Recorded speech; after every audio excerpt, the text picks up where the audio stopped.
This is the weekly update here from Webster Tarpley. We're not exactly World Crisis Radio this week because of some problems at the GCN studio, but given the fact that the world crisis is advancing at such a rapid rate, we decided that it would make sense not to observe the full Thanksgiving weekend, although we did observe Thanksgiving, but to give you some intelligence updates. This will be pretty much in the same format as the program usually is, but this time it'll just go straight through without the station breaks and without the advertising that we usually have. So we want to talk first of all about the world situation. And now I've got to start here. We want to essentially deal with the question in Syria. As people know, I have spent the past week in Syria on a fact-finding tour.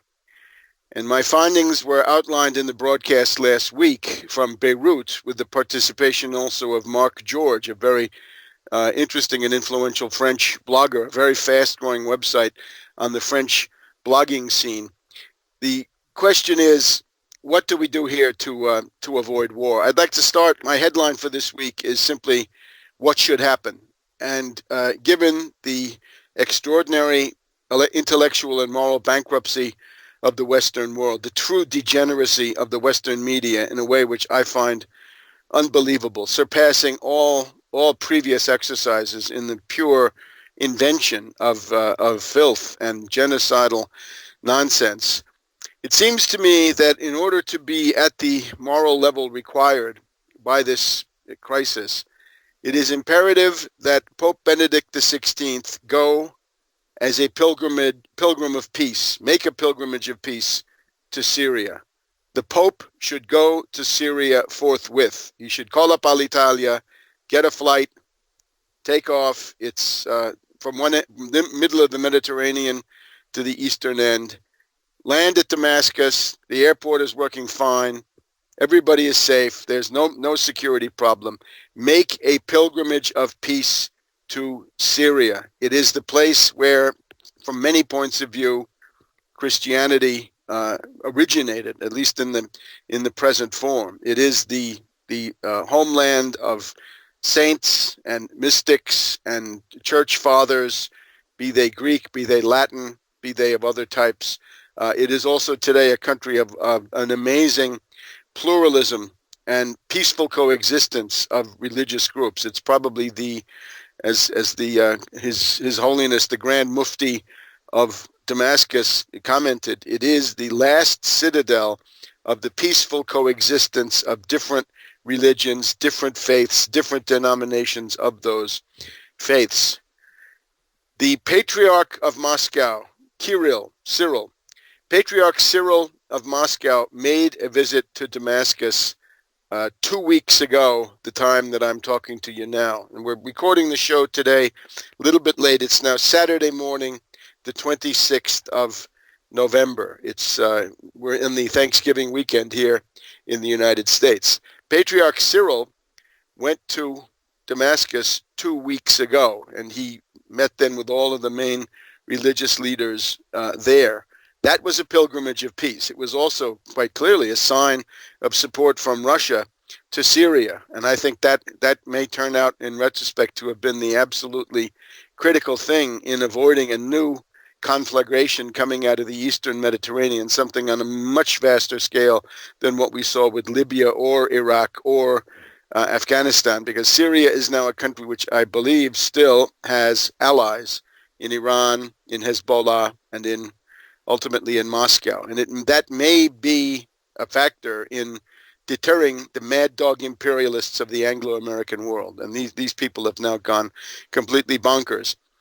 The Vatican, of course, would not be well advised to pose as the chaplain of imperialism. The chaplain of imperialism is not what the hundreds and hundreds of millions of new Christians of Africa and Latin America are looking for. If the Vatican has concluded, as seems plausible, that the future of Christianity is to be found in the developing sector, the third world, the poorer countries, then it hardly makes sense to allow an attack on Syria to occur without having explored every avenue, left no stone unturned, and faced basically any burden or any danger in order to ward that off. The Vatican position on Libya had some merits, but it was not energetic enough. And it was hardly noticed by much of world public opinion. What is needed now is the most spectacular gesture that the Holy See can muster, a direct apostolic visit to Damascus, certainly to Aleppo, to these other large cities. Aleppo, a city of about 5 million people. Damascus, 6 million people, as I've seen. The forces arrayed inside the Vatican against such an event, I think, are quite obvious. A legion of American priests in the Vatican who are urging Benedict XVI to render unto Caesar. Well, fine, render unto Caesar those things that are Caesar's, but unto God the things that belong to God. And when it comes to life, death, and the future of civilization, then it is no longer time to render unto Caesar. Let us render unto Caesar the taxes and the inevitable apparatus of any state, but not the apocalypse. This does not belong to Caesar to bring on. So I will try to explore avenues to do this. I would urge everybody of goodwill who hears this, do something to make the Pope understand he must fly to Damascus now. He must take a spectacular stand, the most spectacular he can, for world peace and against this war, because it's clear now, we'll get to it in just a minute, given the Russian fleet now being present in Tartus and other parts of the Russian fleet being in the Eastern Mediterranean, basing on Tartus, given the reports that we've also heard that the Russian fleet is unloading rather advanced surface-to-air missiles that will provide air defense for Damascus and other parts of Syria, this will not be the cakewalk the Anglo-Americans have become accustomed to. And remember, when you're dealing with the Anglo-Americans, these mad dog imperialists, if they run into losses, if their aggressive assaults begin to break down with heavy losses, their tropism, let us say, is to have recourse to nuclear weapons. This is also the case if the Israelis, in the course of this lunatic adventure that seems to be planned, seems to be imminent according to some calculations, the Israelis may well find that every one of their military airports is rendered useless by precision missiles, precision ballistic missiles with conventional warheads that essentially neutralize the Israeli Air Force. Now, already in 2006, we saw the ability of Hezbollah to neutralize the Israeli land forces, destroying one full armored division out of the 5 or 6 that the Israelis had, making the Merkava tank into a byword for obsolescence, impotence, and a death trap, a coffin on wheels. If this is now the fate of the Israeli Air Force, then what's left? What's left are the nuclear missiles, in particular the nuclear missiles that are stored in nuclear submarines as some kind of a nuclear platform out on the seas. So if we get to this, though, then hold on to your hat. Again, it would appear that Russia has drawn some kind of a line. And that also adds to the argument to the Pope. If it is true that Russia might indeed respond in some other way that might be less peaceful than the complacent NATO imperialist plan, then isn't that another reason for the Pope to underline the absolute urgency of going to Damascus and taking a stand for peace, so that this time around the Vatican could say, we didn't do it. This is not what went on with the 1930s in Germany or Italy. And again, there's a good case that the Vatican was not complicit in the way, at least that the Anglo-Americans say. But there was also, for various reasons, not that break. It's now time for a clean break. This is my clean break. The Vatican makes a clean break with the Anglo-American imperialists and takes a stand so that whatever happens, the Vatican will not be called into some future Nuremberg and asked, what were you doing? You were supposed to stand up for humanity and the Prince of Peace, and where were you? Now, we'll have maybe some more on this in a minute, but the background concerning the Syrian crisis, it's now, as I said, Saturday, the 26th of November. And on this occasion, it's going to be today a meeting of the Arab League, and they're supposed to talk about sanctions against Syria, economic sanctions. They're talking about blockades of the Syrian banking system, total merchandise embargoes, total flight embargoes, total shipping embargoes, and so forth. Now, this is an extended deadline from an ultimatum that the Arab League had made earlier in the week. They demand the presence of 500 observers inside Syria. I think we can be pretty confident that these observers, if they're ever sent, will be the sorts of torpedoes that you see, right, in these situations. In other words, journalists, people with foreign ministry jobs, journalist jobs, NGOs, in other words, tentacles of CIA, MI6, DGSE, Mossad, whatever you want. So they'll be there with blinders on. They're not going to be interested. They're going to have all their reports pre-written. So I think Assad is probably on pretty firm ground in saying that these observers would not be observers at all. They would be essentially agents provocateurs. We've also already got a statement from the Iraqi government, and they say they cannot take part in any embargo. Good for you. That of course is critical.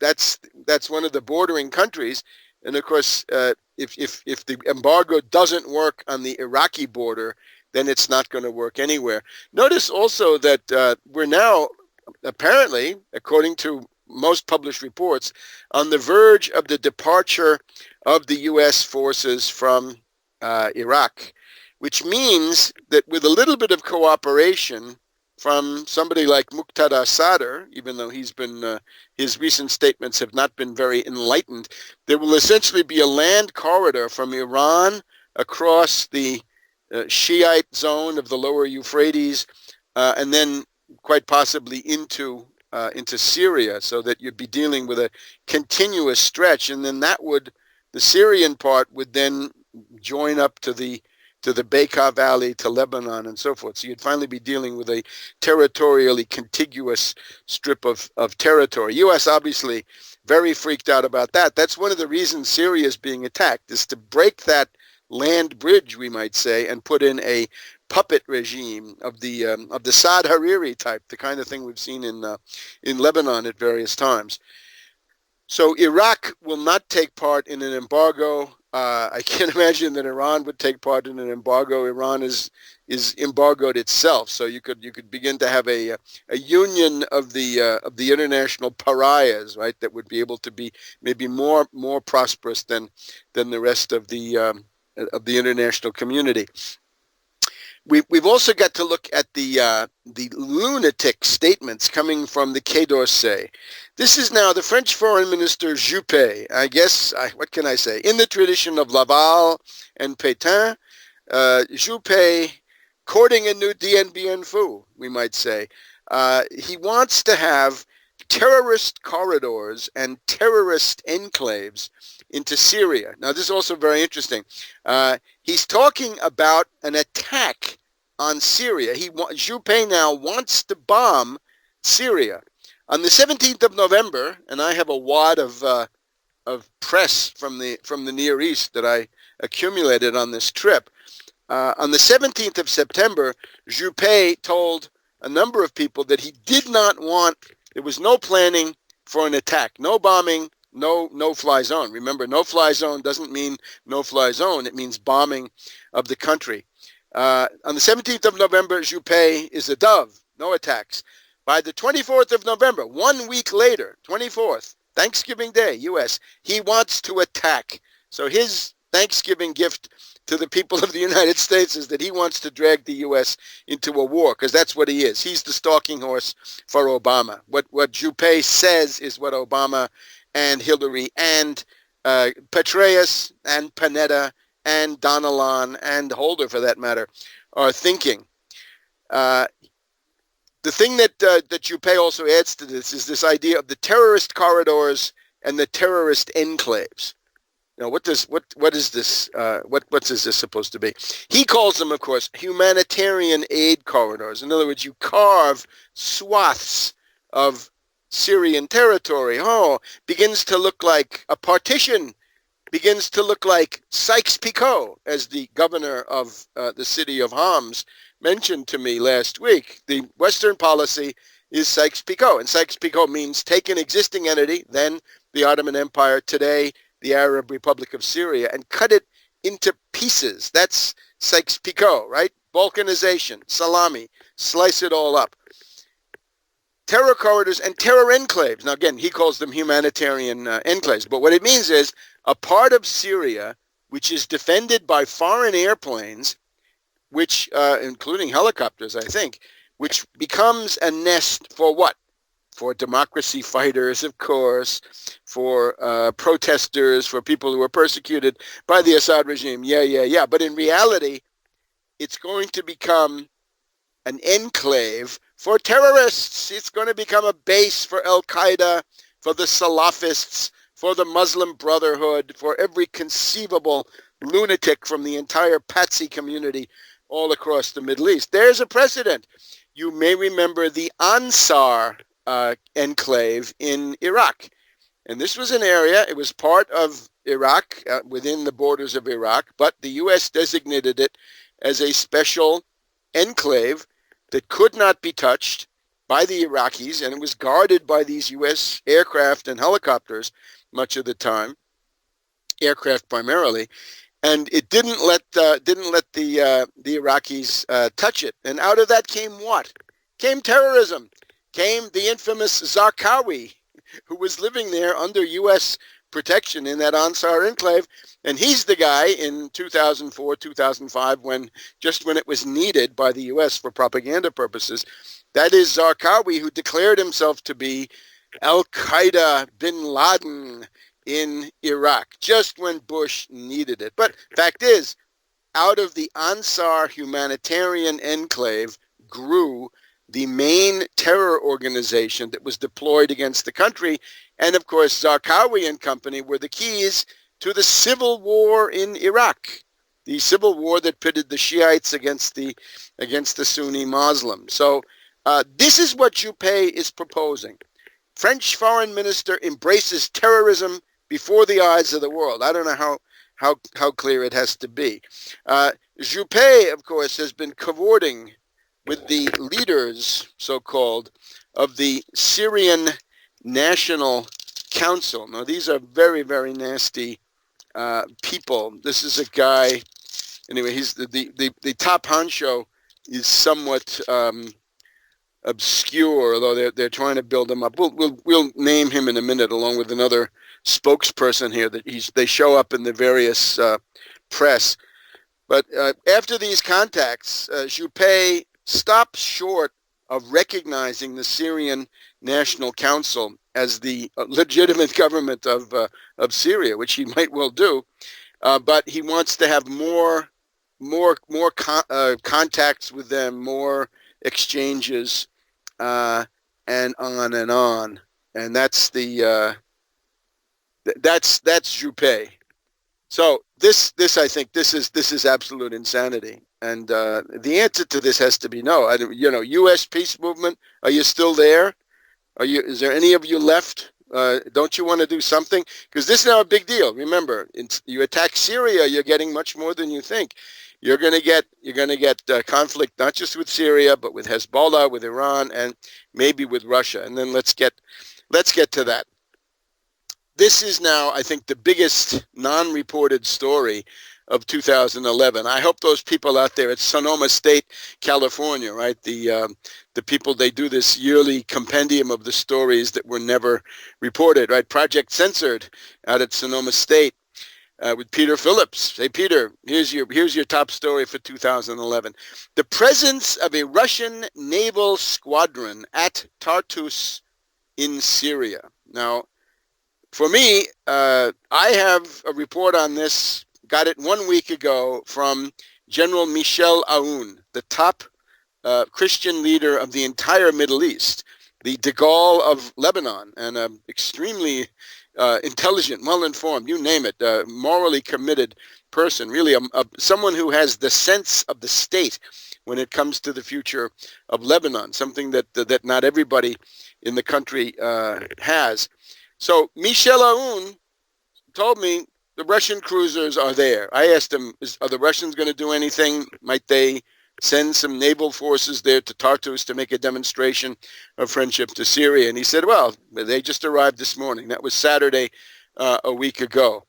So here's what I know about it. The first thing to mention, the reason there is some doubt about it is the fact that we're dealing, of course, with a press blackout. In other words, the Anglo-Americans don't want you to know about this, so they essentially keep it a secret. They don't tell you, and they're also putting out disinformation. The Russian naval squadron, as far as I can see, is composed of the following. First of all, an aircraft carrier, and this is certainly what we would call in the West a through-deck cruiser. In other words, it's a helicopter carrier, but a rather large one, and it's the Admiral Kuznetsov. The Admiral Kuznetsov is a capital ship. It's an aircraft carrier. It is accompanied by a large heavy cruiser, the guided missile cruiser Moskva, and I think Moskva also has some pretty decent capabilities in terms of helicopters and the rest. Then I'm told 4 nuclear submarines plus other support ships. I think an anti-submarine warfare ship and some others. Now, the Anglo-Americans are denying this. They don't even deny it. Sorry, they're simply hysterical. They don't even talk about it. Apparently, no mainstream Western medium has given any news about this, but nevertheless, there they are, the Russian naval squadron at Tartus. Now, there's another report that some of these ships, that one of the support ships is carrying some of these heavy-duty, highly modern surface-to-air missiles that will give NATO some time to cry if they insist on testing these things in battle. Remember, up to now, unfortunately, the people of the United States and the European Union have been taught over the last 20 years, since the fall of the Soviet Union, since the first Gulf War, that military hostilities are a one-way street. They're a turkey shoot. They're you killing Arabs like a video game, and nothing, of course. The idea that anything could happen to you in the process is of course, impossible. Well, fundamentally, war, as we look at it over the span of many millennia of history, war is not a one-way street. War is reciprocity. It's guaranteed. Whatever you do to the other guy, he will undoubtedly try to do and maybe do to you.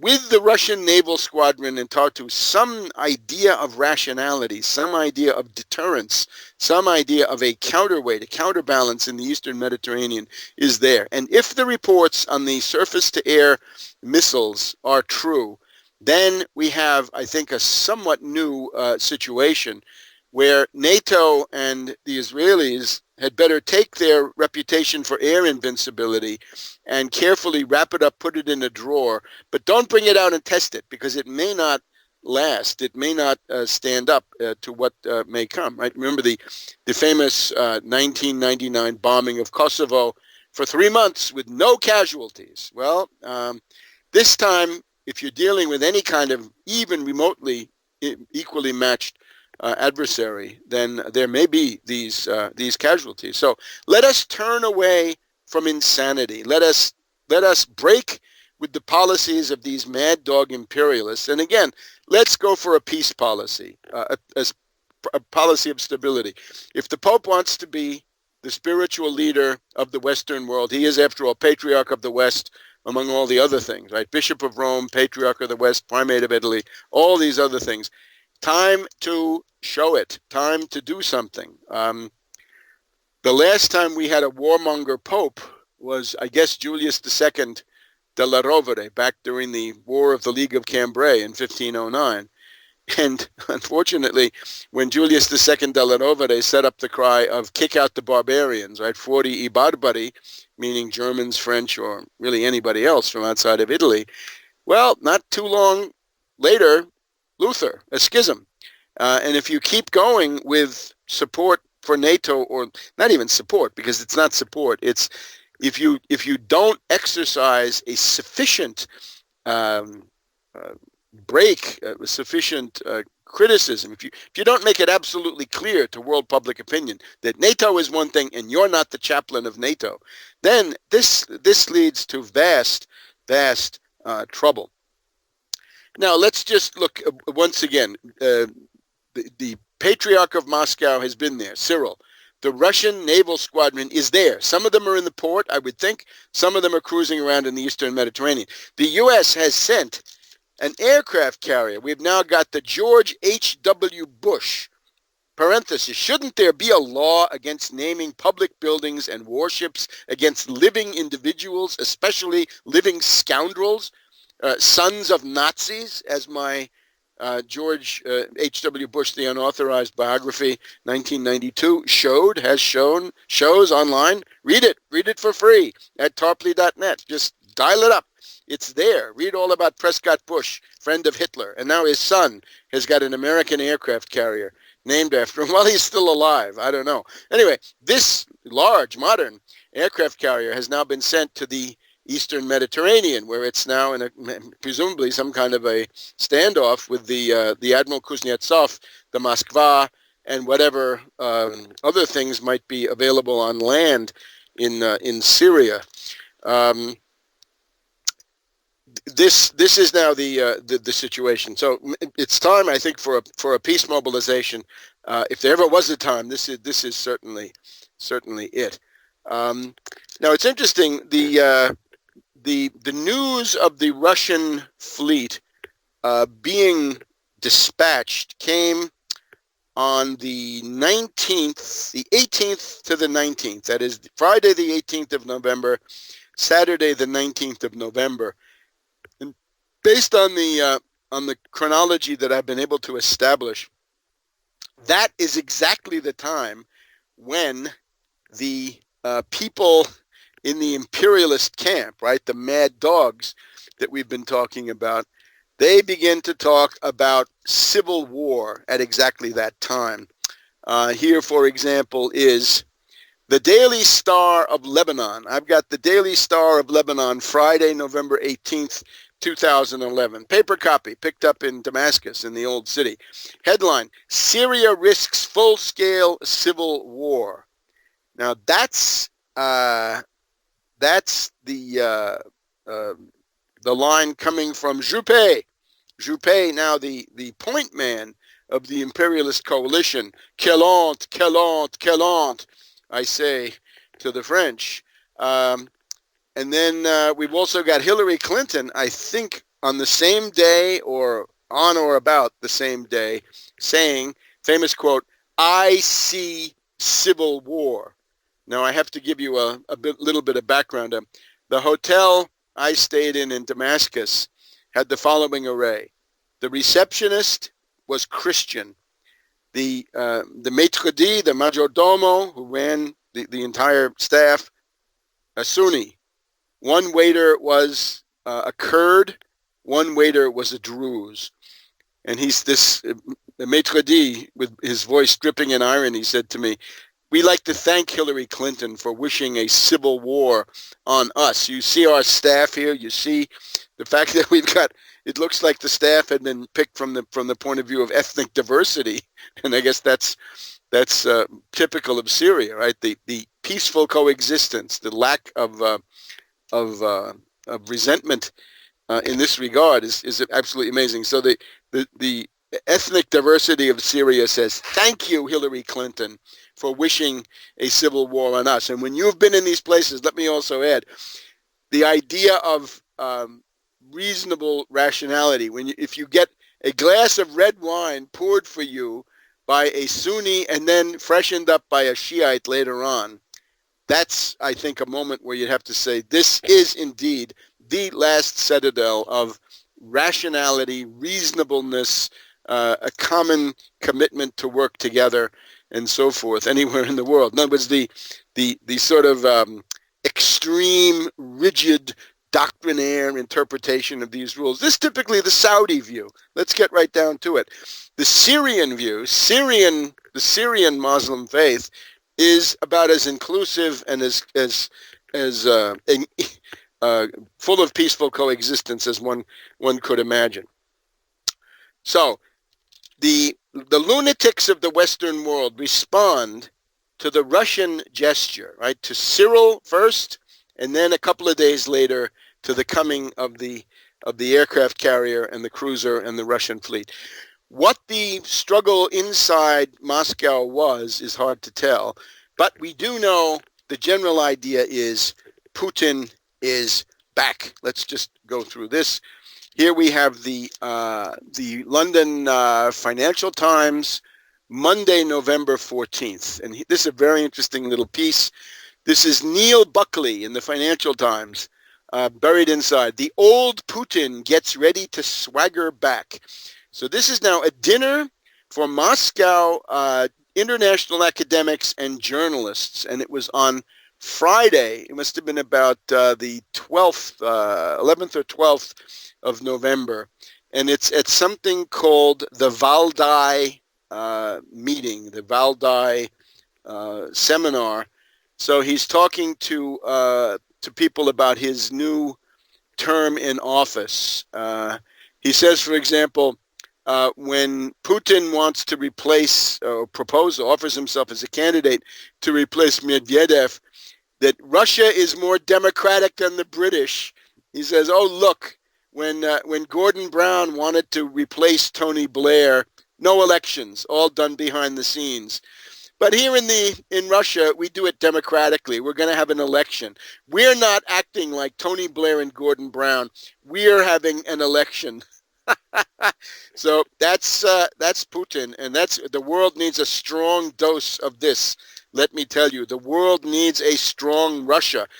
I should have mentioned we have to express gratitude to Russia for sending the Patriarch of Moscow, gratitude to Russia for sending the Russian naval squadron, and if they have been able to send these surface-to-air missiles, purely defensive weapons, can't be used to attack anybody, only good for defense, then of course we have to thank them even more. Notice, we'll get to it in a minute, but if Russia gives Syria surface-to-air missiles, that's provocative.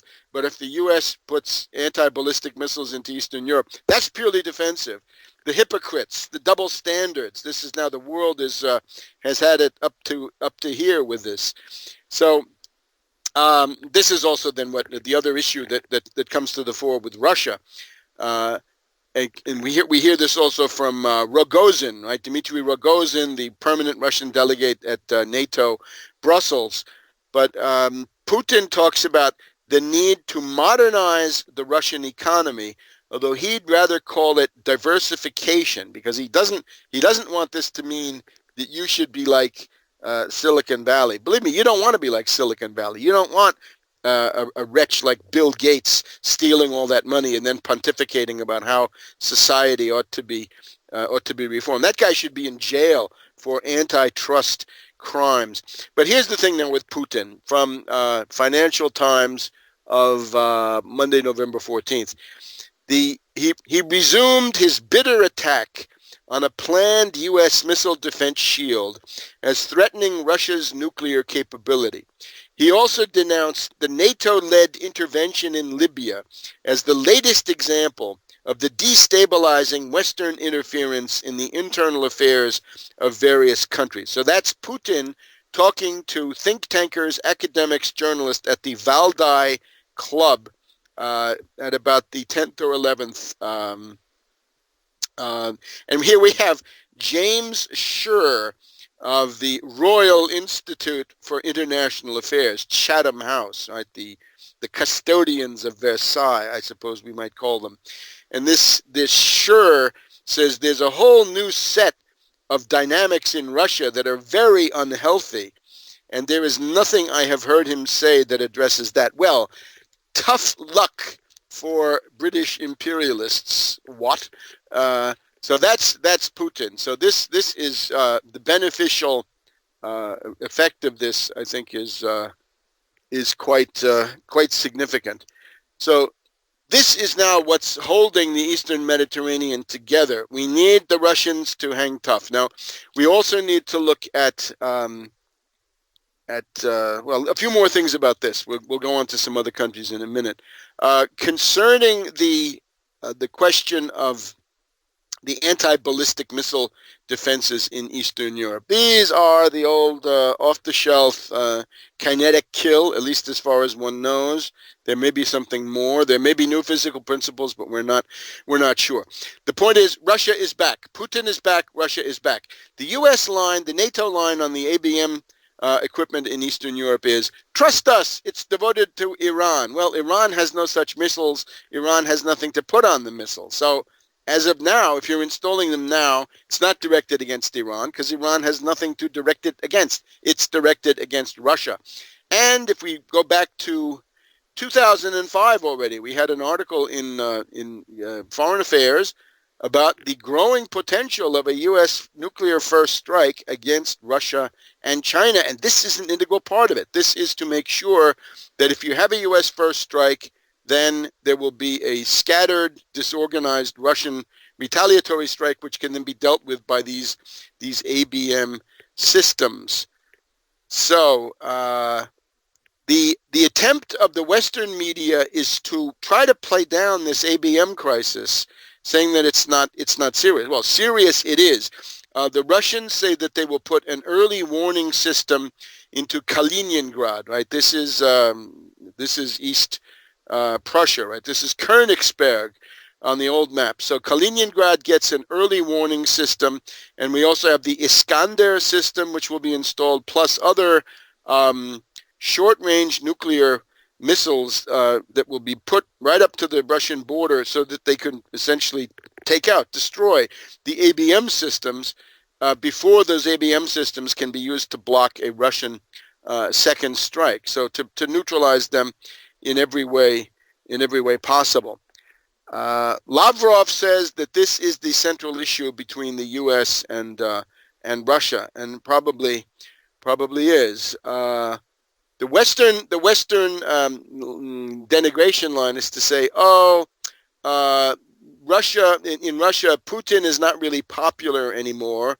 Nobody likes Putin, so he's got to stir up some kind of nationalist, chauvinist hysteria on the part of the Russians by making this an issue. Well, you see what they're trying to do. They're really trying to say it's not an issue. It's only some piece of demagogy from Putin.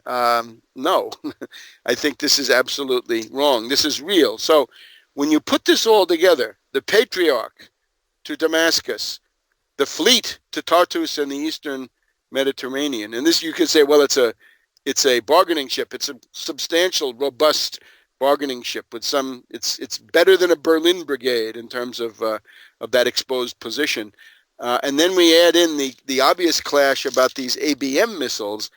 We'll see again. Part of this is that Putin is back, and the counterweight is being rebuilt. Let me also register: the illusions of a reset by now should be gone. Anybody who ever believed in that reset was always a fool, because I told them it was not real. But if you still believed in the reset between the U.S. and Russia, no, time to get rid of it. The entire thing was the demagogy, the lying, the dissembling, the strategic deception that's inherent in the entire Obama demagogic experiment, which is now falling down. So much so that Obama, he seems to be getting fed up with life in the White House.